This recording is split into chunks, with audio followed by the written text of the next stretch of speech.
Let's give him a round of applause here. All right. Well, today we're going to hit the topic of true friendship turns Peter. True friendship turns Peter. And today we're going to learn a lesson in true friendship. And we're going to see how Jesus Christ helped Peter over the largest hurdle in his life by being a friend. Like Eve, the ex-angel of light was beginning to turn Peter to the dark side, to his dark side. And it's always, number one, to first question your beliefs, and then two, desire the world more than the word. And those are always the tipping points, the hinges on which we make life decisions. If the devil could get Peter to go back to his comfortable old lifestyle, who would continue Jesus' work? Peter's turning is one of the great pivotal moments of Christianity, the great pivotal moments of history. It's super important. Scatter the shepherds. A few days had passed since the last resurrection appearance, but the problem is the 11 remaining apostles have separated and scattered around Israel a little bit. Some went home. Some just hung out with their buddies, but they were no longer together as a cohesive group. See, the great shepherd, Jesus Christ, had to reassemble his shepherds so they could take care of the flock. Go to John chapter 21. John 21. Verse 1, and after these things, Jesus showed himself again to the disciples at the Sea of Tiberias, and on this wise he showed himself. So after these things means a bit of time had passed since his last resurrection appearance. So he was gone for a few days. We don't know how many. It's between like 10 and 39 days. Don't know exactly where in there this is. And Jesus, once again, he was going to manifest himself in that resurrected body, to a few wandering disciples. Location, location, location. The Sea of Tiberias is named after the cities dotting the shoreline. And the gospel writer Matthew and Mark, they called the Sea of Tiberias the Sea of Galilee, which we're most familiar with. Luke called it Lake Gennesaret. And John, the fisherman turned apostle, he called it by its Roman name, the Sea of Tiberias. He fished that lake, John. And the beauty of this area was and still is stunning.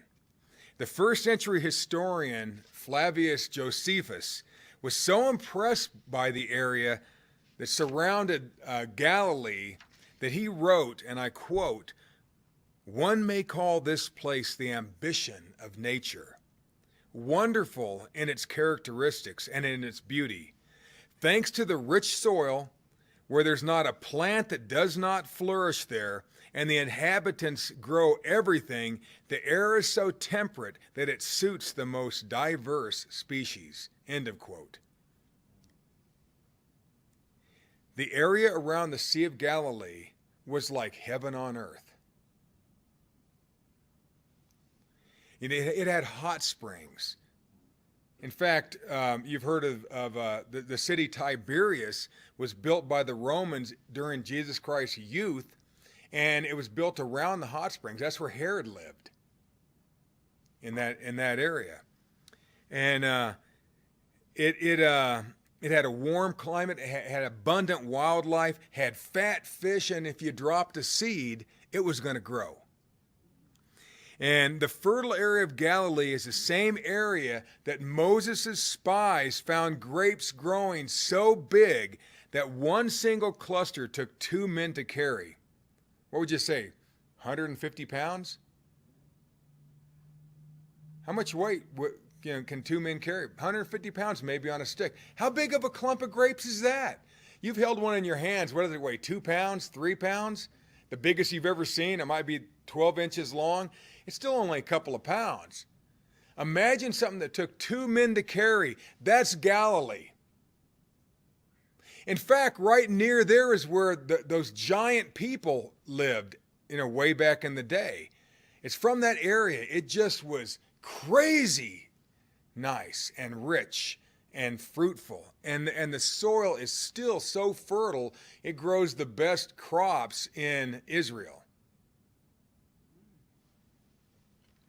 Verse 2, there were together Simon Peter and Thomas called Didymus and Nathanael of Cana in Galilee and the sons of Zebedee, that's James and John, and 2 other of his disciples.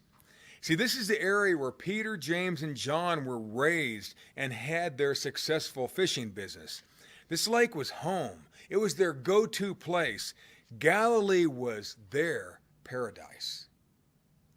And 7 men are mentioned here. At least 5 of those men were apostles. 2 were unnamed. And this band of merry men consisted of about half the leadership body that Jesus had trained over the last year. What were they doing? Fishing. Now I ask you, where was Philip from Bethsaida? Thomas the doubter, Matthew the tax guy, the other James and his brother Thaddeus. What happened to that scallywag Simon the zealot? What happened to the band, the crew, the team, the apostles? What happened? All this lead up is going to help us understand the subtleties with the way the devil was working Peter. Just like Eve got worked when she was about to make the biggest commitment of her life, or Jesus, when he first started learning how to operate the power of the Holy Spirit, the devil will always get in there and try to shift somebody's belief system. Try to get them to doubt their abilities and choose the world over the power of the Word. Well, he was doing the same thing to Peter. Peter was the linchpin. He's the key. Without Peter, Christianity would flounder.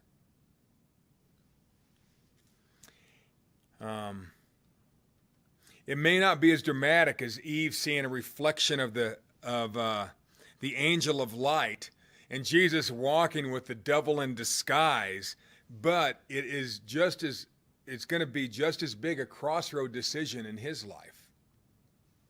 See, every person is so different that every person is tempted differently.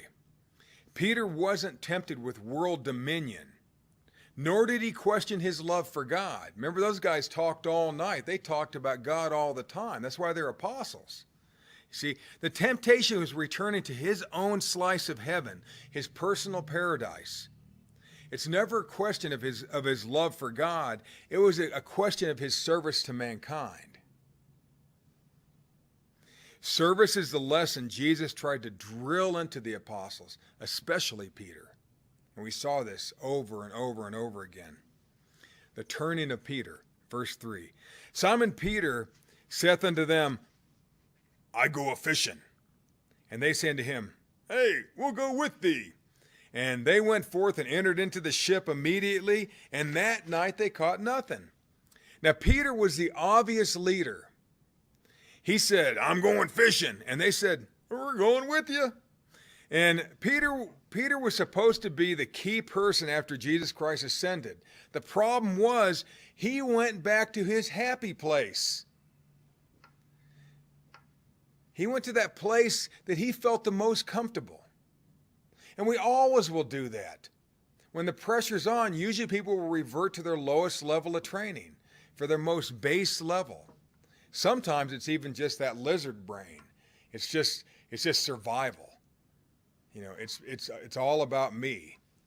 Turns people into narcissists. This thing. And so but Peter, he loved Galilee. He loved the fishing business.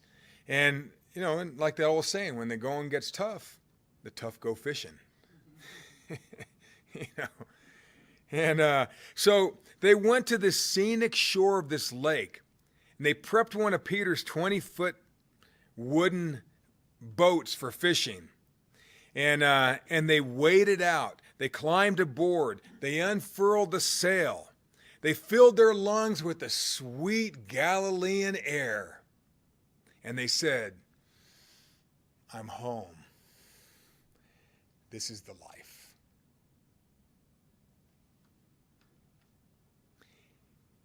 Turning the turn. Now, Jesus had a problem. At least half his crew had gone back to their old life and their old, familiar, comfortable surroundings. And to Jesus, this was unacceptable. But to them, it was a return to paradise. How could Jesus help them remember their individual callings, regather the group, and keep their commitment? And this is his quest this day. And basically, if he fails this day, Christianity will falter. Because who's going to do it?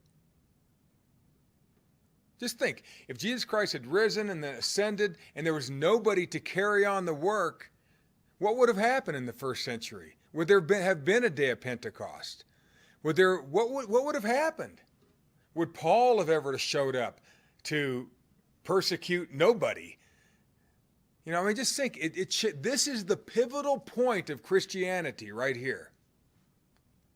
Besides Jesus Christ, of course.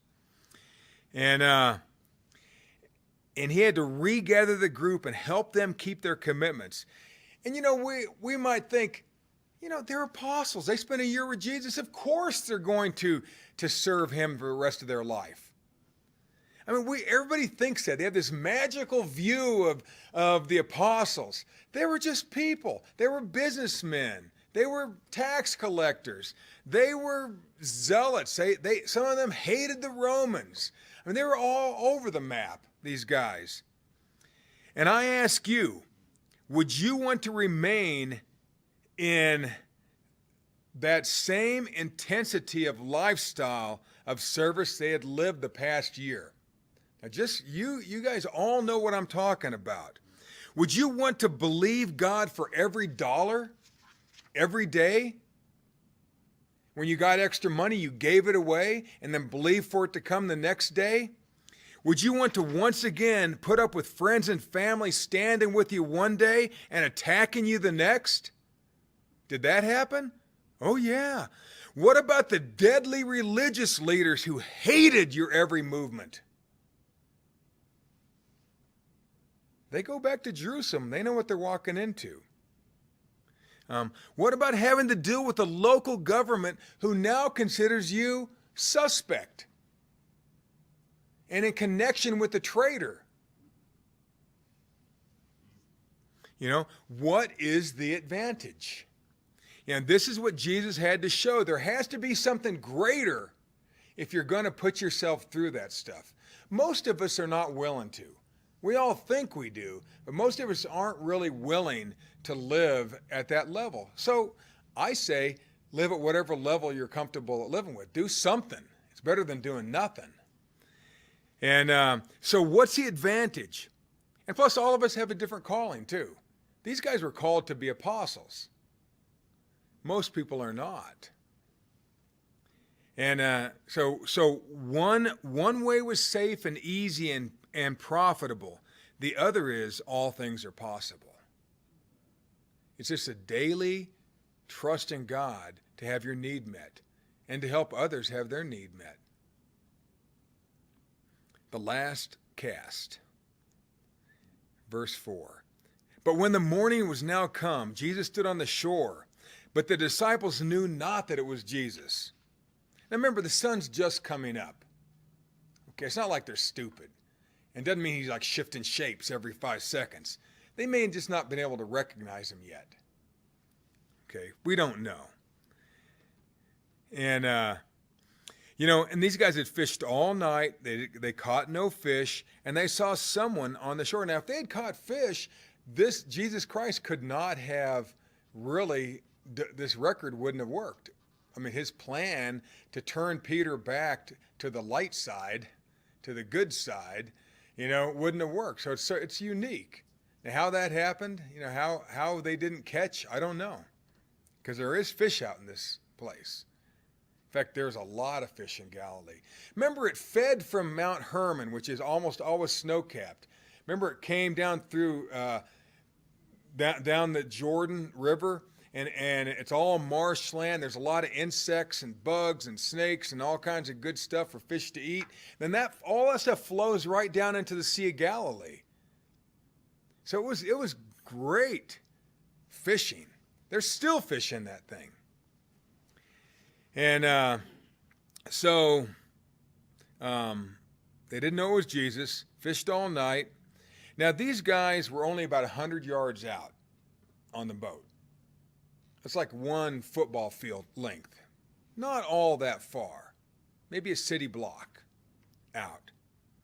And then Jesus saith unto them, Children, have ye any meat? And they answered, No. And Jesus like, Hey, you young bucks, you guys catch anything out there? Now remember, your sound reflects off the water pretty well. Okay? And so they could hear him well. And they said, No. They must not have been into talking too much to that guy on the shore. And he said to them, verse 6, Cast a net on the right side of the ship, and you're going to find.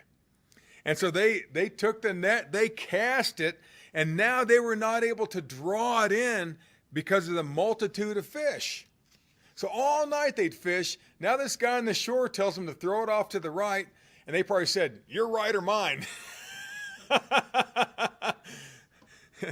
So whichever right it was, I don't know, but it was the right side. And they threw it, and then it just engulfed this huge school of fish. And that was their last net that these guys ever cast in the fishing business. And it enclosed so many fish that they couldn't pull that net full of fish up into the boat. And there were 7 guys in that boat. So it's a good chunk of fish. It's probably harder to pull something over the edge than you think. So verse 7, Therefore that disciple whom Jesus loved said unto Peter, It's the Lord. You know, they sort of, duh. Like I said once before, the disciples. You know, sometimes we're all like that. Now when Peter heard that it was the Lord, he girt his fisher's coat unto him, for he was naked, and did cast himself into the sea. It wasn't unusual for people to work in their underwear, let's just say. Wouldn't have been that. It'd be like seeing people on a ski boat in their Speedo or something, in their bathing suit. It wouldn't have been a very unusual thing.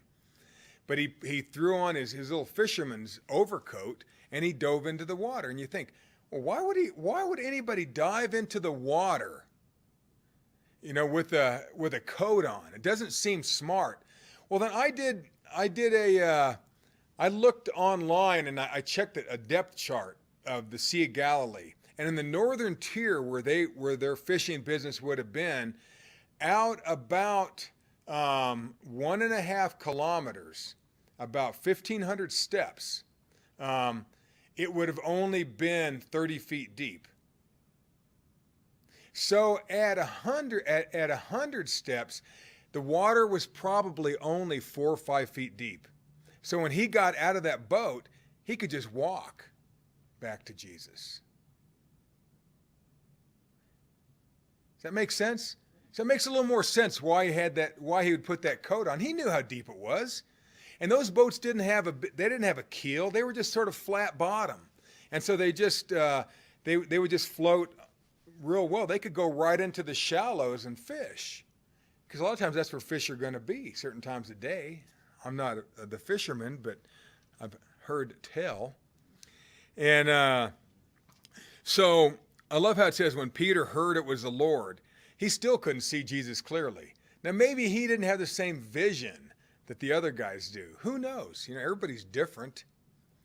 But when he heard it was the Lord, you know, then he jumped in with his little coat on and threw himself into the water, and he swam or ran. You know how when you run through the water, you can see him sort of moving slow motion back to the shore, you know, but he's still moving faster than the boat because they had to row and they had all those fish.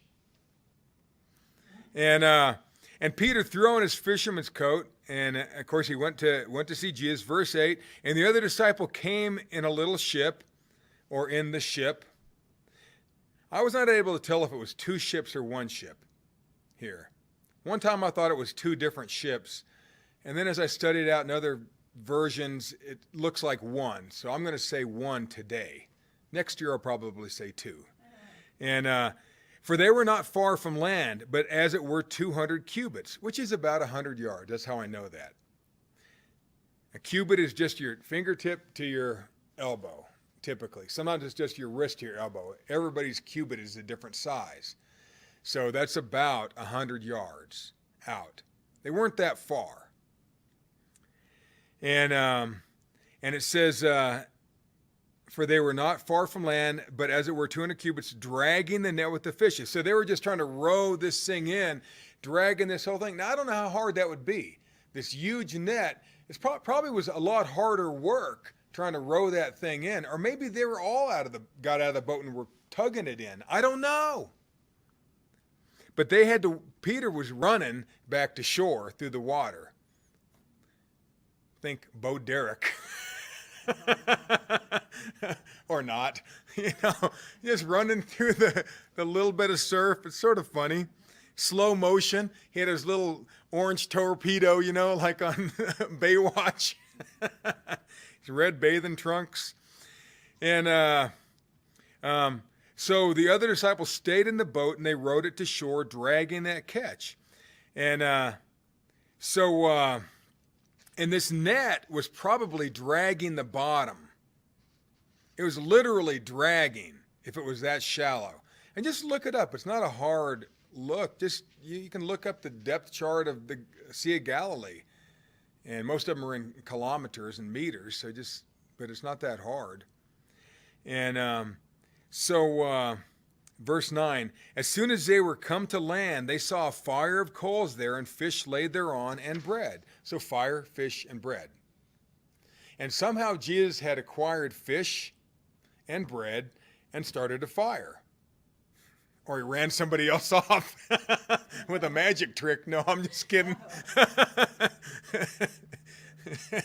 Hey kid, watch me pull a rabbit out of my hat. What's a rabbit? I don't know what he did, but he had fish bread and had a fire there. Now look at what he does to get their attention and to bless them and to give back to these guys. Verse 10. Now these guys would have been hungry too, right? If you worked all night, you'd probably be hungry. I don't know if they brought little, Pop-Tarts or something, on the trip. Had some liquid refreshment, to, in their ice box or something. So verse 10, and Jesus said to them, bring of the fish which ye have now caught, drag it on in. And I love this. Simon Peter went up and drew the net to land full of fishes, which means they were just dragging it with the boat. This with oars trying to drag this thing in, as they probably always did. Peter runs back into the water and he wraps his arms around those ropes, tells the guys to release it, because they would have been tied to something in the boat. And then he starts probably walking backwards and pulling 153 fish onto the shore.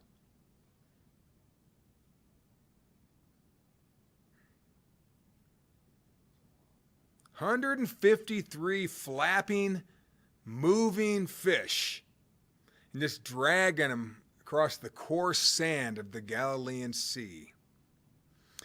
Verse 12, and Jesus saith unto them, come and dine. And none of the disciples durst ask him, they weren't going to ask him, who are you? Knowing that it was the Lord. So he must have looked a little bit different. I don't know why it would be such a surprise every time. Remember how many times he appeared to him. This is the third time he did to them as a group. So, but every time it was just startling. But it would probably be startling for us. If all of a sudden he's right there. He just appeared in this room. It'd be like, whoa, it'd be crazy. So these guys still were having trouble getting used to this whole thing. And they're probably wondering if it was real. Remember how they thought he was a spirit one time when he was walking on the water? I mean, this is a lot to take in for these guys. Then Jesus cometh and taketh bread and giveth them, and fish likewise. So now he, the Son of God, the Messiah, the risen Christ, he had enough food for all of them. And so then he hands them a piece of bread and a fish, each one of them. So he probably had at least 7, one for each. And usually the tradition is, a person who stays around the house eats 1 piece of bread, gets 1. A working man will get 2 of those pieces of bread, and they're about the size of a plate and as thick as a person's finger. That's how they are. And a friend would always get 3. That's the custom. So maybe he had 21 pieces of bread there, and 7 fish or 8 fish, whatever. Who knows? And so Jesus walked up to each of them and handed them a broiled fish and a chunk of bread. And I wondered if it reminded them of the feeding of the 4,000 or the 5,000 where they had fish and bread. I wonder if he just had 1, and as he handed it, it kept appearing. We don't know. Don't know. I wonder if it triggered the Last Supper when he served them. Probably all these things would have gone through their minds. 14. Now this is the 3rd time that Jesus showed himself to his disciples after that he was risen from the dead. And he had appeared a number of times to individuals, and the Bible says that during that month, before the ascension, he one time appeared to 500 people at once. That's a large group. Don't know if that was after this or before it. And so now I'm going to tell you about the love of a friend can change the world. And the love of a friend will change your world. We're going to learn a lesson in friendship here. And we're going to see that friendship is what got Peter to turn back to God. And Jesus focuses on this main man, Peter. And this guy's the key disciple, and if he can keep him from returning to his old comfortable ways of life, to his personal paradise, then the others are going to follow. He's key. Henry Ford said, "My best friend is the one who brings out the best in me."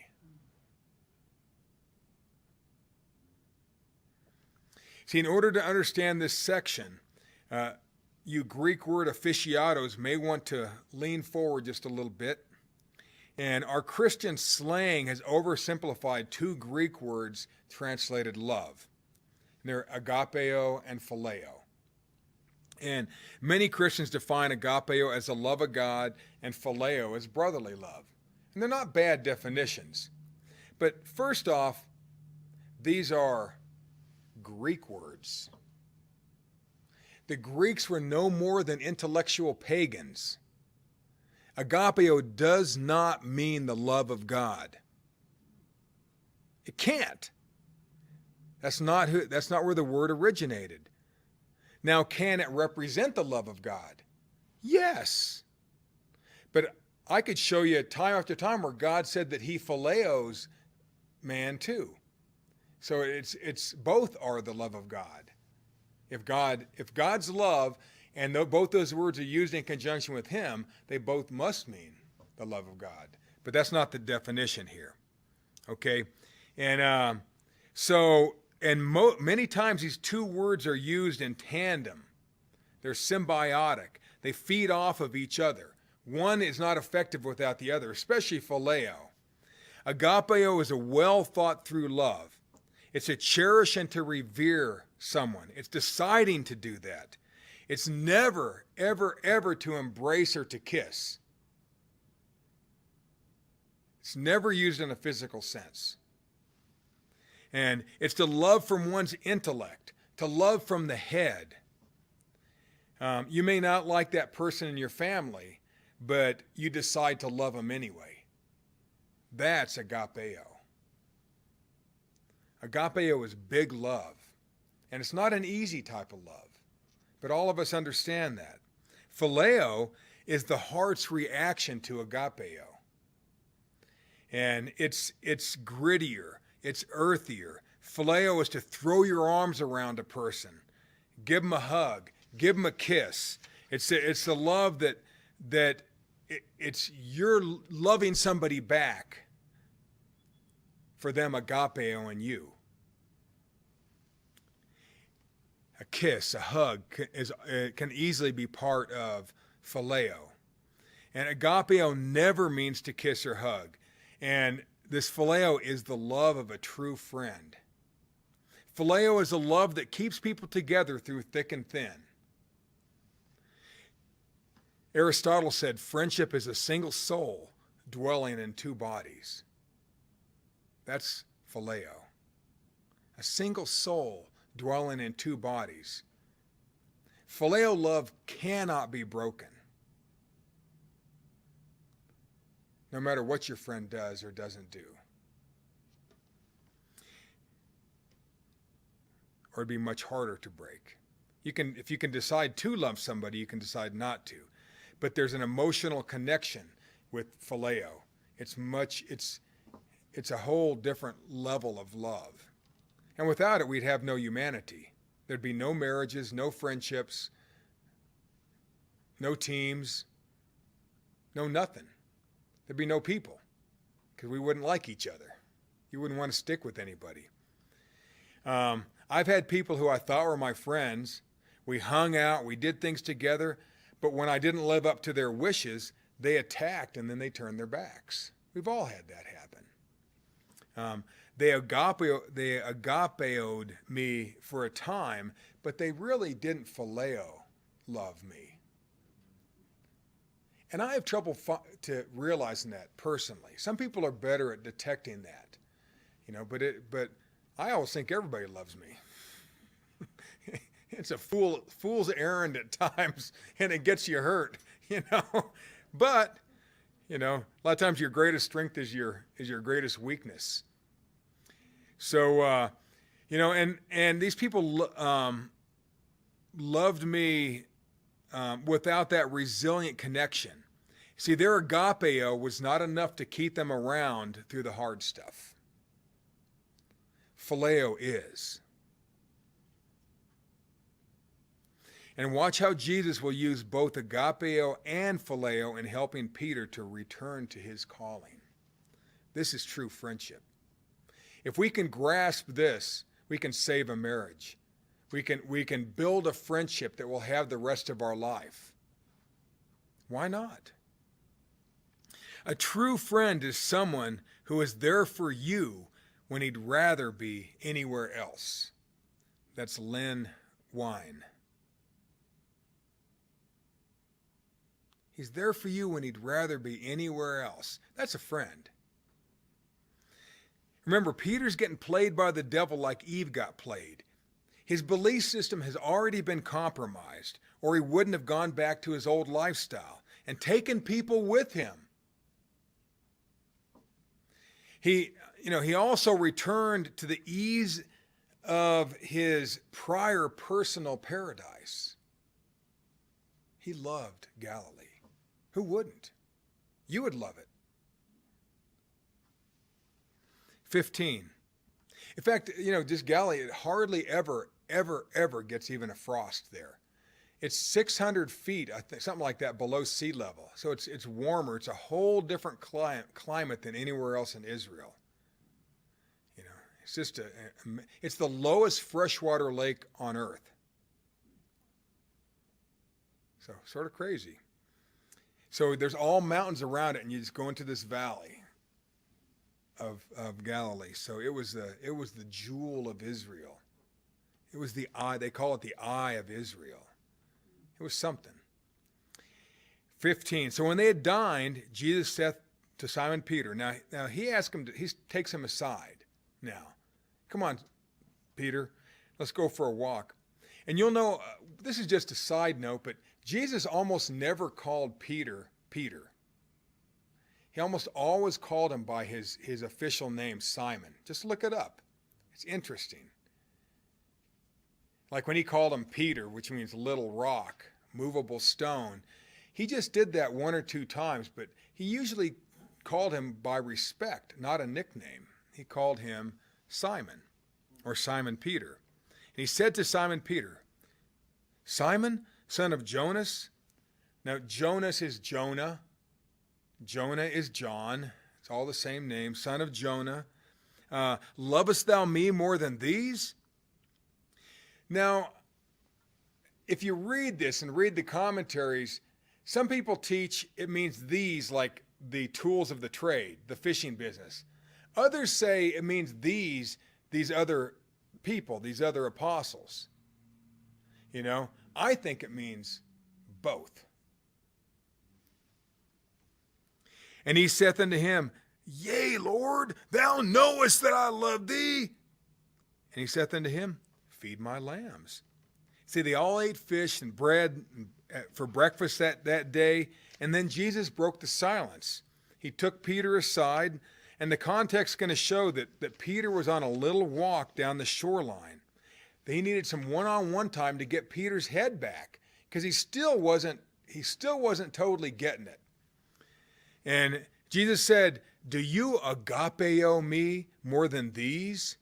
Have you decided to love me more than these people and these things? Aristotle said, a friend to all is a friend to none. You're never going to please everybody. And if you try, you will get hurt. And you'll compromise who you are. You don't play to your critics. And have you decided to agapeo me more than these guys in your old way of life? That's what Jesus is asking him. And then Peter said, Lord, you can see that I phileo you. I'm deeply emotionally connected to you, man. We're like this. I mean, you could see him, because he was there through everything with Jesus. So you could see him like getting incensed by being asked if he loved him. Have you decided to love me yet? He goes, I haven't just decided to love you. I love you like more than I love my brother. I love you it's a deep connection. There's nothing that can separate me and you, Jesus. And Jesus said, if that's the case, then lead my newer converts out to where they can feast on the word. 16. He saith unto him the second time, Simon, son of Jonas, lovest thou me? And he saith unto him, Yea, Lord, thou knowest that I love thee. And he said unto him, Feed my sheep. Now remember, now they're walking alone on this beach. And the beach in Galilee was sort of coarse sand with a bunch of seashells, just old and broken. So when they're walking, they're crunching along that coast. And you see a little bit of seaweed or whatever, debris along the edge. You know how you always see like a little different lines where how the thing moves. Well, they're walking along there. So they're crunching along this coast, Jesus and Peter, And Jesus asked Peter a second time, Simon, have you really decided you're going to love me? And Peter says once again, Lord, you can see. That word know is the word oida, and it means see, visually see. You can see that I love you. Look at my face, man. You know I love you, Jesus. Of course, another thing is they never called him Jesus. Did you know that? In the Gospels, they never called him Jesus. It was always Master, Lord, Rabbi, Rabboni, but they never called him by his birth name. They always call him with a title of respect. Interesting. And Peter says, Lord, you can see that I phileo you. I'm deeply emotionally connected to you. A guy named Walter Winchell said, a friend is one who walks in when others walk out. Is it easy to really be a true friend? No. It's probably one of the hardest things that any human can ever do is have true friends. And this time Jesus, he's going to change two words. The word feed and sheep are both different. The word feed this time means, the first time it's just lead the lambs to pasture. This time the word feed means do the job of a shepherd. That's everything. Have you ever birthed a lamb before? You ever had to help? I have. It's crazy because a lot of sheep, all the nature's been bred out of them. They're just bred to be stupid and to follow, you see. And then you have to sometimes yank them out of there, of their mother. So a shepherd has to be there at the birth, or what someday will be the new birth. Has to be there through the raising, the weaning, the feeding, the caring, the healing, the protecting. And a good shepherd would lay his life down like David did. I mean, he went after a bear and a lion. King David, that's a shepherd. They would do anything for their sheep. That's the office. That's what this word is. That's the whole office, the whole complete job of a shepherd. That's what that word means. And so, it's to build trust and familiarity. It's like he talks about the sheep. I know their name and they know my voice. Well, I mean, you're so familiar with them that they'll follow you and nobody else. I've heard that if a shepherd had lived with the sheep, like some do, like the ones in Spain and such, and the Middle East, that the sheep know their name, and if all of them flock up for the night, if a bunch of them get together just to help protect, where you get 2 or 3 shepherds taking turns watching over, in the morning when they start walking away, their sheep will follow each individual shepherd. That's how close the relationship is. Now we see how Jesus is building this conversation. He started, just give them some food, take care of the little ones. Next time, now do the whole office of a shepherd and take care of the sheep. And he's building. Jesus is trying to help Peter remember who he is and what he is called to do and capable of doing. 17, and he saith unto him the third time, Simon, son of Jonas, remember they're still walking, lovest thou me? And he doesn't say more than these the last 2 times. He just said, do you love me? And Peter was grieved because he said to him the third time, lovest thou me? And he said to him, Lord, thou knowest all things. Man, you're sharp. Thou knowest. You see that I phileo thee. And Jesus said unto him, feed my sheep. Here's the difference here. This time Jesus doesn't say, do you agapeo me? He said, Peter, do you love me with your whole heart? Do you love me with everything in you? Are you really connected to me? Are you really my friend, Peter? Are you willing to stick around when everybody else runs? And it grieved him. He didn't just say, are you going to love me with your head? He said, do you love me with your heart? Do you love me with your soul? Are you connected to me? Are you my true friend, Peter? Would be a way we would understand it.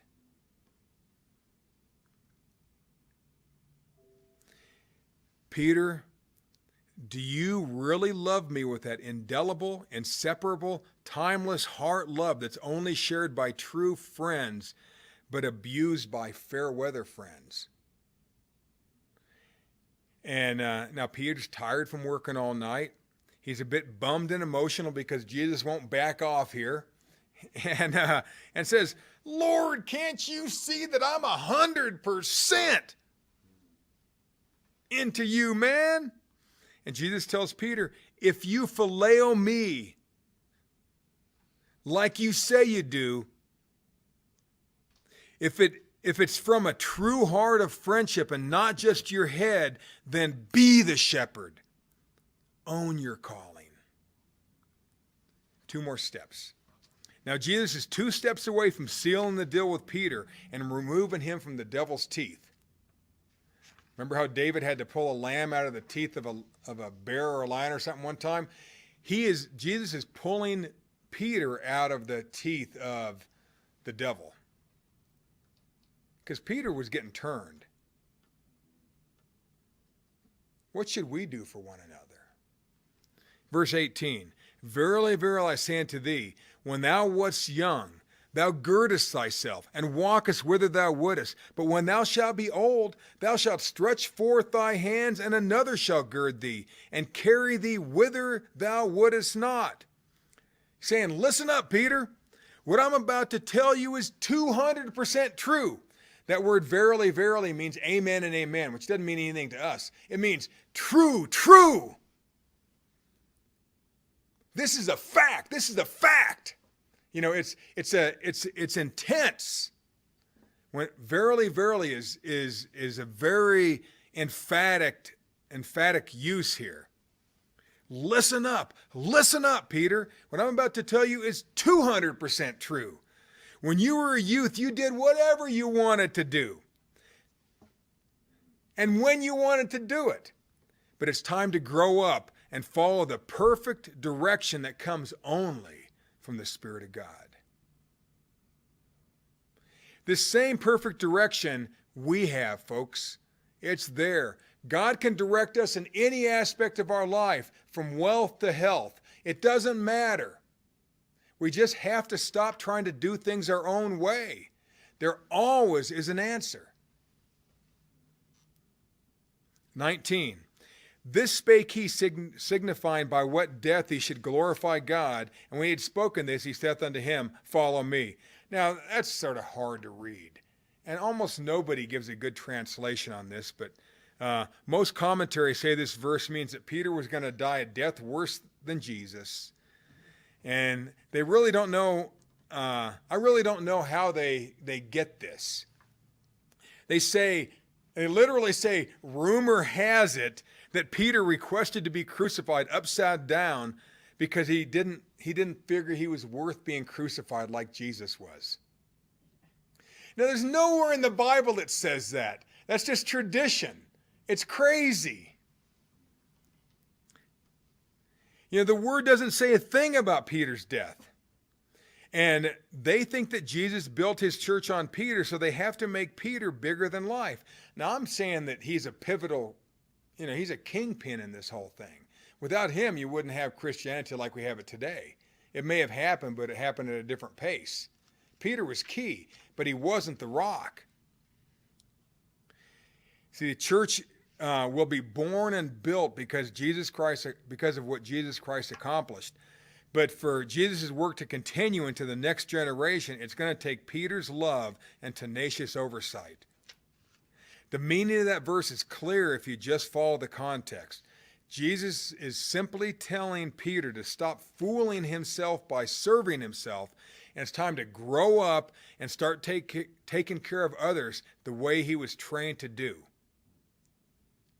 A gist of this comment could be, Simon, if you are really mature and really want to glorify God, then follow me the rest of your life until the day you die.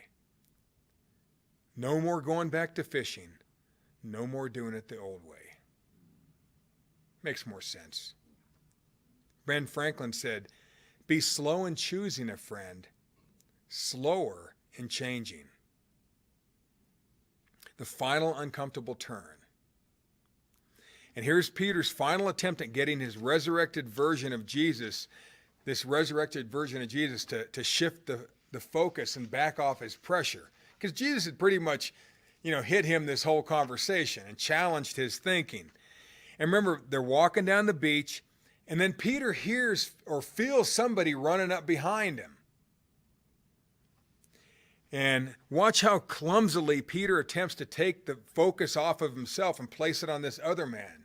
And we've all done it. This gives him a break in the action. This is sort of the comedic turn that happens. Verse 20, then Peter turning about seeth the disciple whom Jesus loved following, which also leaned on his breast at supper and said, Lord, which is he that betrayed thee? So this is the guy who made that comment at the Last Supper. And Peter, seeing him, said to Jesus, Lord, what's this guy going to do? So this guy, he felt comfortable enough to interrupt a private conversation with Peter and with the risen Christ. So you think he might have been inner circle? Yeah. He had to be inner circle. He had to be one of Peter's closest compadres. Especially for him to turn it right back on this guy. It wouldn't have been just an average old guy. Now remember, Adam did that at the beginning. Well, God said, why you do this, Adam? Well, the woman, she gave it to me. Everybody wants to take the pressure off themselves and pass it on to somebody else. That's sort of like the last ditch effort in something like this. And what's this guy going to do? See, Jesus has been trying to get Peter to remember his calling to care for others. Now Peter wants to shift the focus. He hears the footsteps, turns around, sees one of his buddies following. This guy's comfortable enough to run up to them, and he doesn't really say anything. He just wanted to be with them. Or maybe after that comment, he didn't want to say anything. He knew better. Remember, those guys like to argue. And so, see, all these guys had all split off with Peter. Most of them were apostles. They split with Peter to go back to Galilee, where they're from, and go back into the fishing business. But this guy knew he'd be totally accepted by both Jesus and Peter in his interruption. You think he was a friend? That's true friendship, where even an interruption isn't an interruption. That's agapeo that blossoms into phileo. Somebody said, love is blind. Friendship closes its eyes. See, agapeo is a blind date. Phileo is a lifetime marriage that results. Agapeo is the handshake. Phileo is the hug. And this shift of focus is totally human. Like I said, Adam did it just before he received version 2 of Holy Spirit. If Jesus could get past this hurdle, this blame shifting, Peter would be saved, and so would Christianity. Verse 22. And Jesus saith unto him, if I will, because Peter said, what's this guy going to do? And he said, if I will that he tarries till I come, what's it to you? If I want him to hang around till I come back, what's it to you, Peter? Follow me. Follow thou me. Don't worry about him. Do what you're supposed to do. That's a good lesson for all of us. 23. Now, Jesus expertly dealt with Peter's little dance. And then, it said, then went this saying abroad among the brethren, that the disciples should not die. Yet Jesus said not unto him that he should not die, but if he tarry till I come, what is it to thee? Now just think, after Jesus left, those 7 men around that campfire, maybe, Jesus might have taken off. They're joking to this guy, who I believe is John, and said, hey, dude, I heard Jesus said you're the guy that's gonna live forever. You're not gonna die. And just think about it. These are the guys where this story came from. It said it was known amongst, what's that term? It was spread abroad amongst the brethren that the disciple would not die. These guys spread this rumor, and these were apostles. They're just so used to busting each other's chops. And then that just went on for a long time, that thought.